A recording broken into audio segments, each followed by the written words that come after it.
Isang mapagpalang araw po sa ating lahat and welcome po to our 365 daily devotion. At ngayong araw po, ang topic po natin is bakit urgent and important ang gospel. So yun po yung ating topic po para sa araw na ito. Ngayon po tayo naman po dumakol po sa ating concept po na matatagpuan po sa eternal conscious punishment po. So sabi po dito, this is the belief that those who reject Christ will experience a real, unending, and fully conscious punishment in hell. It's not mere annihilation or temporary suffering. It is eternal separation from God, marked by awareness, regret, the torment.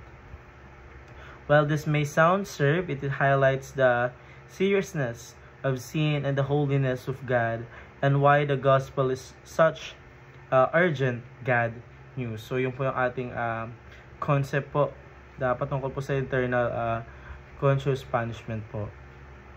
And now tayo po dumako po sa ating Bible reading po na matatagpuan po sa Luke chapter 16 verse 19 to 31. So ito po sabi po, mayroon isang taong mayaman na nagsusuot ng kulay ube at pinong lino at nagpipista araw-araw sa maraming pagkain.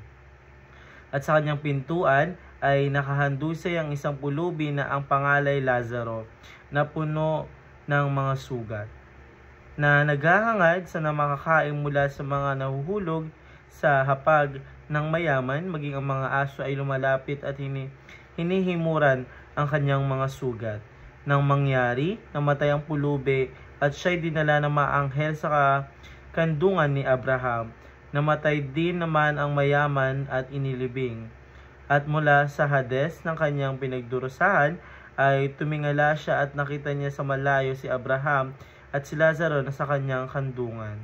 Siya'y sumigaw at sinabi, Amang Abraham, maawa ka sa akin at suguin mo si Lazaro upang itubog niya sa tubig ang dulo ng kanyang daliri at palamigin ang aking dila sapagkat nahihirapan ako sa apoy na ito. Subalit sinabi ni Abraham, Anak, alalahanin mo sa iyong buhay ay tinanggap mo ang iyong mabubuting bagay, at si Lazaro naman ay ang masasamang bagay. Subalit ngayon ay inaaliw siya rito at ikaw ay nagdurusa. Bukod dito, may isang malaking bahaging inilagay sa pagitan natin upang ang mga nagnanais tumawid buhat dito patungo sa inyo ay hindi maaari at wala ring makatatawid mula niyan patungo sa amin. At sinabi niya, kung gayoy, ipinapakiusap ko sa iyo, Ama, na isugo mo siya sa bahay ng aking ama, sapagkat ako'y may 5 kapatid na lalaki upang magpatotoo sa kanila nang hindi rin sila mapunta sa dakong ito ng pagdurusa. Subalit sinabi ni Abraham, nasa kanila si Moises at ang mga propeta, hayaan mo silang makinig sa kanila. Sinabi niya, hindi Amang Abraham, subalit kung isang mula sa mga patay ay pumunta sa kanila, sila ay magsisisi. At sinabi niya sa kanya, kung hindi nila pinapakinggan si Moises at ang mga propeta, hindi rin sila mahihikayat kahit may isang bumangon mula sa mga patay. So yun po yung ating Bible verse po para sa araw na ito.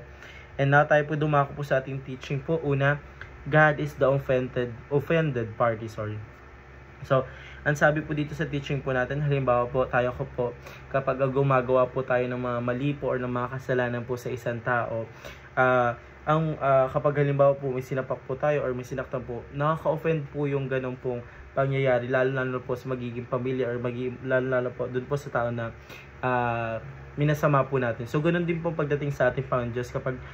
Kapag puro tayo po ng mga kasalanan na ginagawa, ang una po talaga ma-offend po dito is yung ating Panginoong Diyos po.